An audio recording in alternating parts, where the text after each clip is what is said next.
अस्सलाम वालेकुम।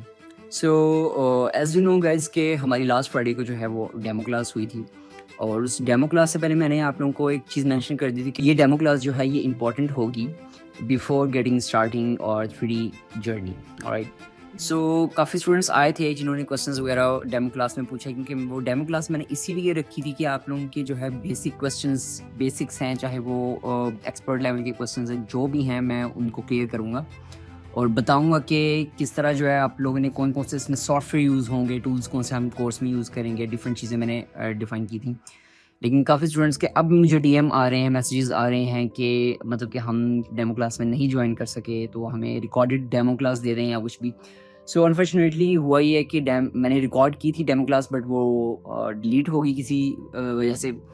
तो अब जो है मैं आप लोगों के लिए दोबारा से जो है कंप्लीट एक जो भी हमने उस डेमो क्लास में जो 40 मिनट टू 1 आवर की हमारी डेमो क्लास थी, उसके अंदर हमने जो डिस्कस की थी चीज़ें, वो मैं आप लोगों को इस वीडियो के अंदर जो है कर दूंगा। ये शॉर्ट वीडियो होगी, वेरी शॉर्ट वीडियो। इसके अंदर मैं आप लोगों को जो भी मैंने आप लोगों के लिए स्लाइड्स वगैरह बेसिक चीज़ों की बनाई थी कि कौन से टूल्स यूज़ हो रहे हैं, कौन कौन से हम जो है सॉफ्टवेयर्स कौन से यूज़ करेंगे, और 2-3 जो इंडस्ट्रियल सॉफ्टवेयर्स हैं जिसके ऊपर हमने काम करना है, और इनके सॉफ्टवेयर्स के अंदर डिफरेंस क्या है, 3D modelling, what is difference between 3D modelling and 3D sculpting. So a lot of questions हैं जो कि मैं इस वीडियो के अंदर डिस्कस करूँगा इन अ वेरी शॉर्ट वे, और इस वीडियो को स्टार्ट करते हैं। सो जो डेमो क्लास में हमने डिस्कस किया था, सबसे पहले ये कंप्लीट वो वाली स्लाइड्स हैं, ठीक है। जो भी स्टूडेंट्स वगैरह ने क्वेश्चन पूछे थे वो मैं at the end of this demo मैं आप लोगों को क्वेश्चंस वगैरह भी जो भी थे पूछे थे तो वो उनका आंसर भी करूँगा, ठीक है। और फर्स्ट ऑफ ऑल हमारे पास जो है, मैं ये बिल्कुल शॉर्ट वीडियो होगी, जल्दी होगी, ताकि ना आप लोग जो जैसे भी देख सकें। तो फर्स्ट ऑफ ऑल हमारे पास आ जाता है introduction to 3D character design. तो ये क्योंकि इंट्रो है overall. So first of all मैं आप लोगों को अपने बारे में बता दूं कि I am 3D character artist with over 4 years of experience in 3D field, और मेरी जो मेन नीश है वो है 3D character design, and I have completed over 100 projects in on Fiverr, Upwork and LinkedIn as well. So currently I am doing graduation in game design. Alright. So ये मेरा एक short सा जो है वो इंट्रोडक्शन हो गया। अब आ जाते हैं हम मेन चीज़ पर, what is 3D character design. यहाँ पे आप लोगों ने पढ़ लिया 3D character design, the process of creating digital 3D models of character for using in games, films, animation and virtual reality. Alright, so it involves concept of 3D modelling, sculpting details. So हम इसको रट्टे वाली चीज़ नहीं करते, मैं आपको overall जो है in short बता देता हूँ कि what is 3D character design basically. So 3D character design basically वो चीज़ है कि आप लोगों ने कोई भी आप लोगों के माइंड में एक चीज़ है, for example if you are going to start your journey in 3D character design, but you don't know कि मतलब कि 3D कैरेक्टर डिज़ाइन होता क्या है, बट आपको पता है ये चीज़ है कि आपके एक माइंड में कोई चीज़, कोई कॉन्सेप्ट है आपके माइंड में, कोई फॉर एग्जांपल एक बिल्ली की एग्जांपल ले लेते हैं, कैट की एग्जांपल ले लेते हैं।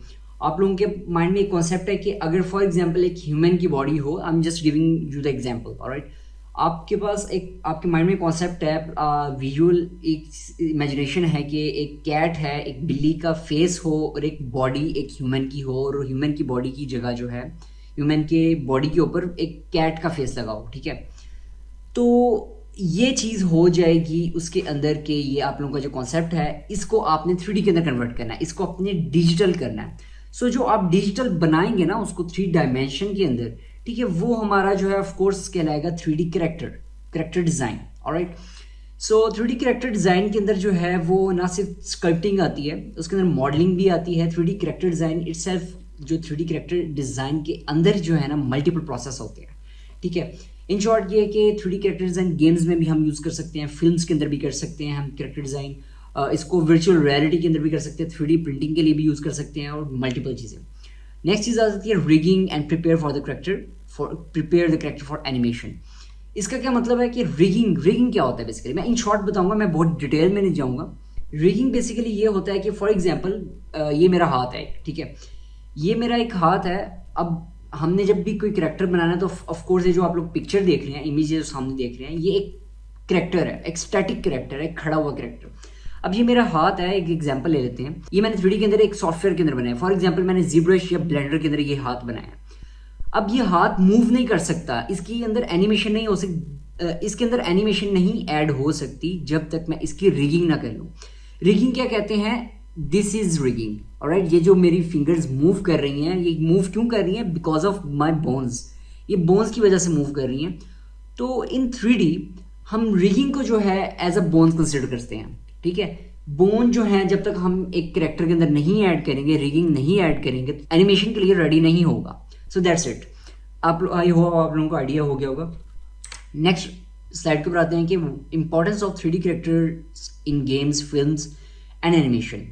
ये आप लोगों को बता दिया कि फॉर एग्जांपल कोई भी मूवी है, हल्क मूवी है, अगर गेम की एग्जांपल लें, कोई GTA 5 है, या कोई भी एनिमेशन है, कोई डिज्नी का कोई कैरेक्टर है, अगर फॉर एग्जांपल एक मूवी के अंदर, एक मार्वल मूवी या एक हल्क की मूवी ले लें कि उसके अंदर एक हल्क कैरेक्टर ही ना होता, एक किसी 3D आर्टिस्ट ने कैरेक्टर बनाया ही ना होता, तो उस मूवी का फ़ायदा क्या होता?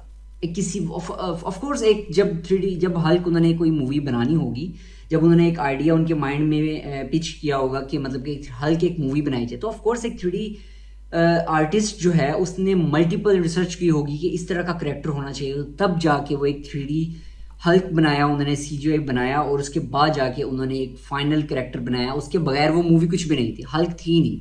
ऑलराइट, आप लोगों को इसका आइडिया हो गया कि 3D कैरेक्टर्स की इंपॉर्टेंस क्या होती है कि फिल्म्स के अंदर, गेम्स के अंदर, एनिमेशंस के अंदर। नेक्स्ट स्लाइड के अंदर आ जाते हैं कि tools use for 3D character design. So इसके अंदर जो मैं बात करूंगा, ये एक इंपॉर्टेंट चीज़ है कि आप लोगों को मैं बताऊंगा 3D कैरेक्टर्स के टूल्स जितने ज़्यादा है ना, वो आप लोगों को अंदाज़ा भी नहीं है कि मतलब कि 3D के अंदर बहुत ज़्यादा टूल्स हैं। Just like if you are of course, जितनी भी मेरी कम्युनिटी है उनको आइडिया है कि ग्राफिक्स के अंदर कोई ना कोई काम करता है, या वीडियो एडिटिंग के अंदर करता है, या हो सकता है कि आप लोग बिल्कुल स्टार्टअप ले रहे होंगे डिज़ाइनिंग की फील्ड के अंदर। तो जिनको आइडिया है, जिनको नहीं भी आइडिया, उनको थोड़ा बहुत एक माइंड में एक कॉन्सेप्ट होगा उनके पास के अगर आप लोग ग्राफिक डिज़ाइनिंग भी करते हैं ना, अगर फॉर एग्जांपल आपने ग्राफिक डिज़ाइनिंग करनी है, तो आपके पास मल्टीपल सॉफ्टवेयर्स पड़े हुए हैं। आपके पास सबसे बड़ा सॉफ्टवेयर जो आजकल यूज़ होता है वो फोटोशॉप है, फिग्मा है, इलस्ट्रेटर है, कैनवा को भी हम ले लेते हैं कि भाई कैनवा भी चलो उसके अंदर डिज़ाइनिंग हो जाती है, ठीक है, ठीक है। और प्रोफेशनली मैं कह रहा है, बट बस नाम ले रहा हूँ मैं उसका।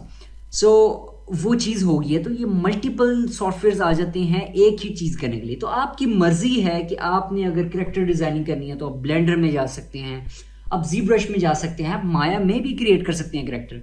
लेकिन जब आप लोग प्रोफेशनलिज्म की तरफ जाते हैं जैसे जैसे, तो आप लोगों को आइडिया होता जाता है कि यार maybe I should use ZBrush, मुझे ब्लेंडर यूज़ करना चाहिए, या मुझे माया यूज़ करना चाहिए। वो आप लोगों के लिए वो दरवाजे खुलते जाते हैं, आप लोगों को आइडिया होता जाता है, नॉलेज आप लोगों का ज़्यादा होता जाता है कि आपने कौन सा सॉफ्टवेयर यूज़ करना है। सो ये मैटर नहीं करता कि आप लोग कौन सा सॉफ्टवेयर यूज़ करते हैं, मैटर ये करता है कि आप लोगों का स्किल्स लेवल क्या है, स्किल सेट क्या है आपका, ठीक है। लेकिन ऑफ कोर्स एक चीज़ आ जाती है कि फॉर एग्जांपल आपने लोगो डिज़ाइन करना है, ठीक है।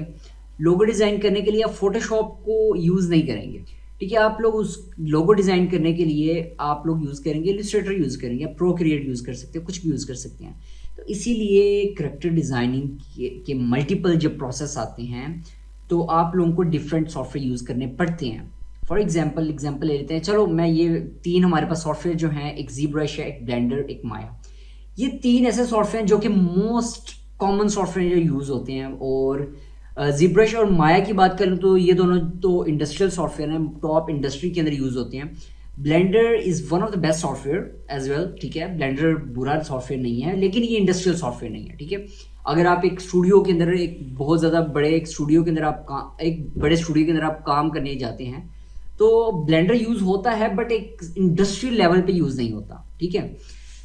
और जी ब्रश जो है वो इंडस्ट्रियल सॉफ्टवेयर, वो बड़े बड़े स्टूडियोज़ में यूज़ होता है, माया भी उसके लिए है। लेकिन जी ब्रश बेसिकली जो है एक स्कल्पिंग सॉफ्टवेयर है, ठीक है। ब्लेंडर का फ़ायदा ये है कि ब्लेंडर के अंदर आप मल्टीपल काम कर सकते हैं, आप कैरेक्टर डिज़ाइनिंग भी कर सकते हैं, मॉडलिंग भी कर सकते हैं, आप एनिमेशन भी कर सकते हैं, आप रिगिंग भी कर सकते हैं, आपने सीन क्रिएट करना है, रेंडरिंग भी कर सकते हैं, और मल्टीपल चीज़ें आप ब्लेंडर में कर सकते हैं। ब्लेंडर का सबसे बड़ा फ़ायदा ये है।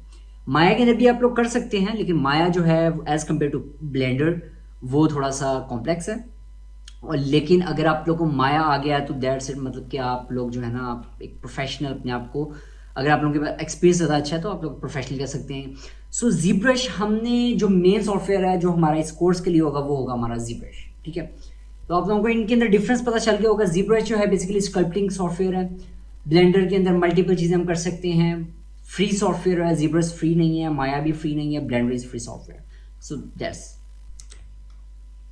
Where can 3D character design be used.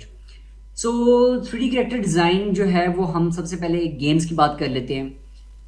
Games के अंदर कैसे यूज़ होते हैं. फॉर एग्जांपल अब पबजी एक गेम है, सबसे बड़ी एग्जांपल दे रहा हूँ आप लोगों को. पबजी एक गेम है. सो गेम के अंदर जो है वो जो कैरेक्टर डिज़ाइनिंग है वो मोबाइल गेम्स के अंदर भी यूज़ होती हैं, वो पीसी गेम्स के लिए भी यूज़ होती हैं, वो हाइपर रियलिस्टिक गेम्स के अंदर भी यूज़ होती हैं.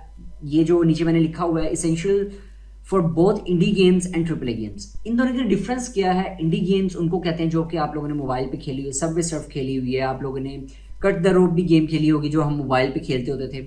ठीक है, इनको कहते हैं इंडी गेम्स.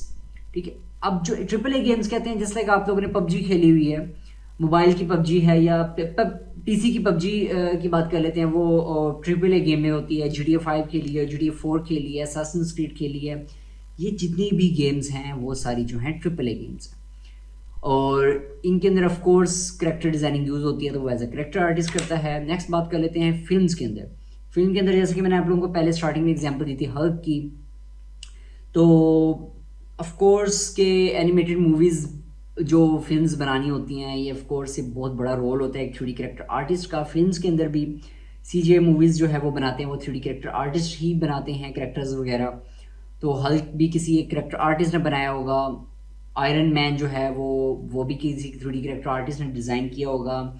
और मल्टीपल जितने भी कैरेक्टर्स वगैरह मूवीज़ में यूज़ होते हैं वो आर्टिस्ट ही बनाते हैं, देन वो मूवीज़ के अंदर क्रिएट होते हैं. तो इसका बहुत बड़ा रोल है 3D कैरेक्टर डिज़ाइनिंग का फिल्म्स के अंदर भी. नेक्स्ट हमारे पास आ जाती है एनिमेशन.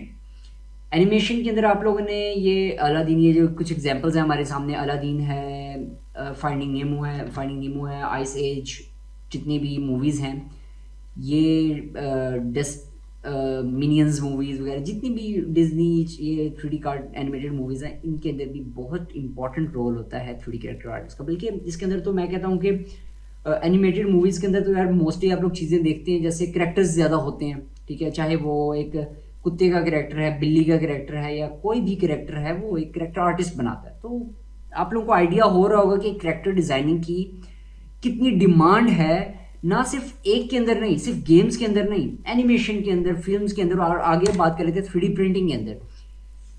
3D प्रिंटिंग के अंदर स्टार्ट मैं ऐसा करूँगा कि 3D printing itself is a good business. ठीक है, एक बिजनेस के हवाले से भी देखा जाए ना, 3D प्रिंटिंग को बहुत अच्छा एक बिजनेस है.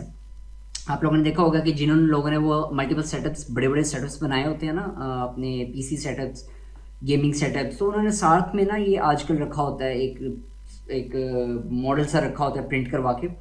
तो ये प्रिंट जो बनाते हैं ना, ये भी 3D कैरेक्टर आर्टिस्ट बनाते हैं. तो आप लोगों को इस तरह एक श्योरिटी होती जाएगी और आप लोगों को पता चलता जाएगा कि कैरेक्टर डिज़ाइनिंग जो है वो कितनी वास्ट फील्ड है, कितनी मल्टीपल चीज़ों में आ सकते हैं. अगर आप 3D कैरेक्टर डिज़ाइन कर लेंगे तो आपके पास मल्टीपल मतलब क्लाइंट्स आ सकते हैं. 3D प्रिंटिंग के क्लाइंट्स हैं, एनिमेशन का कोई काम है, या कोई मूवी का काम है, या कोई गेम का काम है, तो मल्टीपल जो है ना चीज़ों के अंदर जा सकते हैं, मल्टीपल चीज़ों में घुस सकते हैं. तो one of the best, like बहुत वास्ट फील्ड है. अब मुझे, मैं पर्सनली बताऊँ तो, ये मैंने डेमो क्लास में बताया था कि पर्सनली बताऊँ तो मुझे जो है ना मोस्टली, अगर मैं अपने पर्सनल प्रोजेक्ट्स के बारे में बताऊँ जो फाइवर, अपवर्क वगैरह से जो आते हैं, वो मुझे मोस्टली जो है वो 3D प्रिंटिंग के, मतलब ये समझें कि 100 में से जो है 40 to 50% मुझे जो काम आता है वो कैरेक्टर डिज़ाइनिंग का, वो 3D प्रिंटेबल कैरेक्टर्स का आता है, ये प्रिंटिंग का. सो ये ऑफ कोर्स बिजनेस बहुत अच्छा है. अगर आप लोग मशीन ले लें और आप लोगों को कैरेक्टर डिज़ाइनिंग आती हो तो कैरेक्टर बनाएं, उसको यूट्यूब से सीखें थोड़ा बहुत कि इसको प्रिंट कैसे करते हैं, तो मशीन में प्रिंट करें, उसको सेल आउट भी कर सकते हैं. ई-कॉमर्स की मैं बात कर रहा हूँ. ऑलराइट, सो ZBrush की हम इसलिए बात कर रहे हैं क्योंकि हमारा जो मेन कोर्स होगा, जो कि इस कमिंग वीक में स्टार्ट होने वाला है, स्टार्ट हो जाएगा हमारा. और जो भी ये हमारा जो ओवरऑल कोर्स होगा ये ZBrush के अंदर ही होगा. बट एट द एंड जो है रेंडरिंग जो लास्ट क्लास होगी, मे बी ब्लेंडर है, माया के ऊपर हो सकती है, बट ओवरऑल कोर्स हमारा जो है ZBrush के ऊपर होगा. So why ZBrush is like most important. ZBrush is basically digital clay modelling.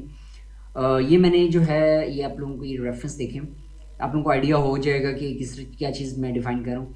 तो बेसिकली इसका जो डेमो क्लास में मैंने बताया था वो ये था कि फॉर एग्जांपल आप लोगों ने ना मतलब कि पुराने एक ज़माने में चीज़ें देखी होंगी कि एक ना होता था जैसे स्कल्पचर्स वगैरह बनाते थे आप लोगों ने बाहर मट्टी के, या वो एक अलग किस्म का मटेरियल होता था जिससे वो स्कल्पटिंग कर रहे होते थे। ठीक है, जो स्पेन में बहुत ज़्यादा इसकी जो है वो चीज़ें पुराने मतलब कि म्यूज़ियम वगैरह के अंदर भी स्कल्पचर्स पड़े होते हैं। तो वो एक फिजिकल चीज़ होती थी। ठीक है, ज़ीब्रश जो बेसिकली ना वही चीज़ समझ लें कि वो जो मट्टी से पहले ज़माने में बना था वही चीज़ ज़ीब्रश ने हमें डिजिटली दे दी है। हम उसको अब डिजिटल क्रिएट कर सकते हैं जो हमने। तो ZBrush basically sculpting software, sculpting in short मैं बता दूं किसको कहते हैं। फॉर एग्जांपल ज़ीब्रश के अंदर आपके पास एक स्फेयर होगा, ऑलराइट, एक स्फेयर, एक बॉल होगी आपके पास। आपने उसको खींच के, अगर आपने एक कैरेक्टर बना रहे हैं, ह्यूमन कैरेक्टर बना रहे हैं, अगर आपने उसका नोज बनाना है, अपनी ईयर्स बनाने, तो आपने उस बॉल के साथ खेलना है, उसको अपने इधर से खींचना है, आपने उसको इधर से खींचना है। तो आप लोगों के पास ना मल्टीपल चीज़ें बनती जाएंगी। वो प्रैक्टिस के साथ आप परफेक्शन आपके अंदर आती जाएगी आप लोगों के हाथों में। तो मल्टीपल चीज़ें, लाइक आपने नोज बनानी है तो आप उसको बॉल को इधर खींचे उधर खींचे, सर बनाना है तो आप इधर, चिन बनानी है तो आप इधर से खींचे, बाजू बनाने। तो स्कल्पटिंग इज लाइक आप लोगों ने खेलना है बस, लाइक बहुत मजे का काम है। ठीक है, ये देखिए, you push pull and shape the model to add final details. तो ये सारी चीज़ें। नेक्स्ट आ जाते हैं ज़ीब्रश। ये आप लोगों को बता दिया कि मॉडल्स वगैरह हम इसमें करते हैं। ZBrush is excellent for adding fine details like skin textures बना सकते हैं बहुत डिटेल। मोस्ट जो डिटेल्स करेक्टर्स बनते हैं ना, मतलब कि जो एक स्कल्पटिंग होती है वो ज़ीब्रश में होती है। ZBrush is one of the best software, मतलब कि करेक्टर मैं पर्सनली मैं अपना एक बता रहा हूँ जो मैंने 4 years जो मैंने अपने स्पेंड किए ना, like ZBrush is one of the best software. मतलब इतना आउटस्टैंडिंग सॉफ्टवेयर जितना इन्होंने मतलब कि ओपन किया हुआ है ना, कि आप लोग करेक्टर किसी तरह का भी बना सकते हो और बहुत इजीली, अगर आप लोगों के पास एक्सपीरियंस आता जाए तो one of the best software है। डिटेल्ड करेक्टर बनाना है, हाइपर रियलिस्टिक करेक्टर बनाना है, वो आप ZBrush में बना सकते हैं। ठीक है, और थर्ड चीज़ की ये है कि इंडस्ट्री लेवल का सॉफ्टवेयर है कि आप लोगों को अगर ये आ जाता है तो आप लोगों को इंडस्ट्री लेवल के भी प्रोजेक्ट्स आ सकते हैं। One of the most important question था, ये स्टूडेंट्स की तरफ से भी आ रहा था कि difference between 3D character sculpting and 3D character modelling. So 3D sculpting and 3D modelling आप लोग ये लेफ्ट साइड पे देख सकते हैं। 3D स्कल्पटिंग है, 3D modelling on the right side. Right, in short ये है कि 3D स्कल्पटिंग उसको कहते हैं हम, जो मैंने आप लोगों को पहले बताया कि आपने एक स्फेयर है, ये आप लोग देख सकते हैं लेफ्ट साइड पे, ये स्फेयर है, उसने एक स्फेयर से एक पूरा होल फेस बना दिया। ये ZBrush में किया हुआ। ये वीडियो देखें, जस्ट लाइक अब ये स्फेयर है, अब इस तरह स्कल्पटिंग कर करके जो है वो चीज़ें उसने एक टाइगर का फेस बना दिया। देख सकते हैं कितना मतलब कि कूल, मतलब कितना आउटस्टैंडिंग लग रहा है, कितना आउटस्टैंडिंग बनाया है। ये ऑफ कोर्स एक प्रैक्टिस से इतनी डिटेल्स निकलती हैं, लेकिन ये चीज़ है। ऑन द राइट साइड ये 3D मॉडलिंग है। 3D मॉडलिंग, 3D स्कल्पटिंग का बता दिया। 3D मॉडलिंग और उसके फ़र्क ये है कि 3D स्कल्पटिंग में आप लोगों ने एक स्फेयर से ऐसे खींच के उसको मट्टी की तरह उसने आपने बनाना होता है। 3D मॉडलिंग में ये होता है आप लोगों ने ज्योमेट्री के साथ खेलना होता है। ये ज्योमेट्री इसको कहते हैं 3D के अंदर।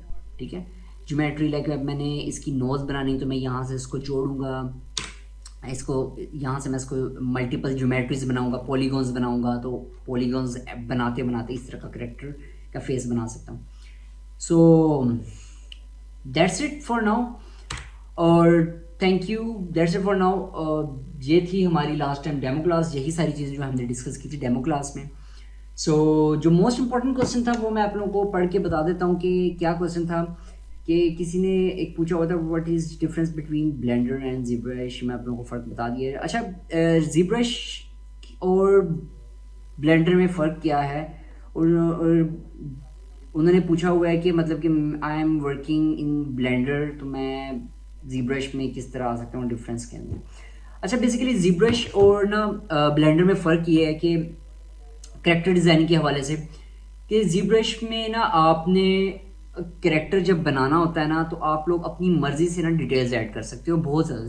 कर आप ब्लेंडर में भी सकते हो, लेकिन ना ब्लेंडर के अंदर जो स्कल्पटिंग है, ब्लेंडर के अंदर भी स्कल्पटिंग आप कर सकते हो, लेकिन जो ब्लेंडर की स्कल्पटिंग है ना वो इतनी एडवांस नहीं है जितनी ZBrush की है। आप लोग ZBrush में ना मतलब कि लैग नहीं करता सॉफ्टवेयर, ZBrush इतना ज़्यादा लैग नहीं करता। जब आप ज़्यादा पॉलीगॉन्स के ऊपर वर्क करते हो, जब आपने हाई डिटेल करेक्टर बनाना होता है, तो आप जब ब्लेंडर के अंदर वो करेक्टर डिटेल्ड बना रहे होते हो, तो ब्लेंडर जो है ना इतने ज़्यादा polygon, millions of polygons handle नहीं कर सकता। आप लोगों का सॉफ्टवेयर क्रैश हो जाता है। सम टाइम इस तरह होता है कि आप लोगों का करेक्टर भी मतलब वो करेक्ट आप लोगों का सॉफ्टवेयर जो क्रैश हो जाता है। On the other hand ZBrush की बात करें तो ZBrush जो है वो हैंग नहीं इस हवाले से होता, वो मिलियंस ऑफ पॉलीगॉन्स भी इजीली हैंडल कर सकता है। इस वजह से ZBrush जो है बेटर है इन स्कल्पटिंग ऑफ कोर्स। अच्छा सो दूसरा जो मोस्ट इंपॉर्टेंट क्वेश्चन था वो ये था कि is ZBrush only for sculpting और we can model things as well like some character wear hat or badges. Do we switch to Blender to model these things? I will be grateful if you answer. Alright. So Jawad हैं group में, जवाद हैं, उन्होंने एक question पूछा हुआ है कि ZBrush में जो है स्कल्पटिंग कर सकते हैं हम, या फिर मतलब कि कुछ करेक्टर्स होते हैं ना, आप लोगों ने उनके आउटफिट वगैरह देखे होंगे, हैट पहनी होती है किसी करेक्टर ने, या उनके बैज वगैरह होता है, या ग्लव्स होते हैं, या आउटफिट होता है। तो उसके अंदर उन्होंने पूछा है कि मतलब कि हम ZBrush में बना सकते हैं कि उसके लिए हमें जाना पड़ेगा ब्लेंडर में। सो बहुत अच्छा क्वेश्चन है। सो इसका आंसर ये है कि आप लोग बिल्कुल जो है डिफरेंट चीज़ें अगर आप लोगों ने मॉडल भी करनी है, लाइक बैज बनाना है, हैट बनानी है, या कोई भी चीज़ इस तरह की करेक्टर का आउटफिट बनाना है, इवन तो आप लोग आउटफिट भी जो है ईजीली जो है वो ZBrush में आप लोग बना सकते हैं। तो आप लोगों को ज़रूरी नहीं है कि आप लोग जो है वो चीज़ें बनाने के लिए जो है आप लोग ब्लेंडर के अंदर जाएँ, आप लोग उसके अंदर भी क्रिएट कर सकते हैं। ठीक है, सो दैट्स इट। और कुछ क्वेश्चन थे वो हमने उधर ही डिस्कस कर ली, तो यही क्लास थी। और आई होप आप लोगों को जो है वो आइडिया हो गया होगा कि मतलब कि हमने डेमो क्लास में क्या किया था। और चीज़ें जो हैं वो इस तरह हैं कि ट्राई कीजिएगा आगे जो अब ट्राई ये कीजिएगा कि जो भी डेमो क्लास हुई आप लोग उसको मिस आउट ना करें, क्योंकि उसके अंदर ये कि काफ़ी इंपॉर्टेंट चीज़ें हम डिस्कस करते हैं। In the last of the video आप लोगों को मेंशन कर दूं कि हमारा जो कोर्स है वो ये कमिंग वीक के अंदर जो है स्टार्ट होगा। ठीक है, वो फिर वीडियोस जो हैं वो 2 दिनों में एक वीडियो या 3 दिनों में एक वीडियो हमारी अपलोड हो जाया करेगी प्रॉपर ZBrush के अंदर। ठीक है, और दैट्स इट। और जितनी भी वीडियोस की अपडेट वगैरह हैं, मैं वीडियो जो भी कोर्स में कंप्लीट अपलोड करूँगा ना, वो मैं करूँगा यूट्यूब के ऊपर। ठीक है, यूट्यूब के ऊपर अपलोड करूँगा और उसका लिंक जो है मैं ग्रुप में ऐड कर दूँगा। और दैट्स इट फॉर नाउ। और जो भी अपडेट होगी वीडियोस के हवाले से मैं ग्रुप में बता दिया करूँगा। तो मेक श्योर कि आप लोगों ने ग्रुप जो है वो ज्वाइन किया हो, आप लोगों को आइडिया हो। Thank you so much. खुदा हाफिज़।